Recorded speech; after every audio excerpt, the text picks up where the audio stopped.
La Regione Veneto ha superato la quota di 3 milioni di tamponi effettuati. Il dato è importante, ma l'attenzione odierna di Luca Zaia va inevitabilmente sugli assembramenti registrati nel fine settimana.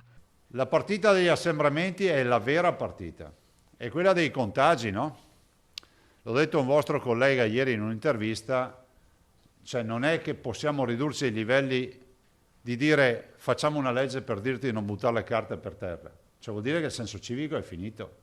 Guardate che lo spettacolo immondo di tutto quello che è accaduto in giro per l'Italia, anche in Veneto, nonostante la crisi, nonostante il collasso che sta subendo la sanità, è indescrivibile. La regola sul divieto di assembramento è in vigore già dal 16 maggio e rispettarla porta con sé tre interessi individuali e collettivi. Non ammalarci, non fare ammalare qualcun altro, fare in modo che gli ospedali non chiudano servizi normali, ordinari, per dedicarli ai Covid. Su questo fronte si segnala un timido rallentamento delle terapie intensive, ma con il personale medico sotto pressione. Oggi abbiamo ragionevoli motivazioni per dire che ai veneti che sappiano che la situazione è in mano loro.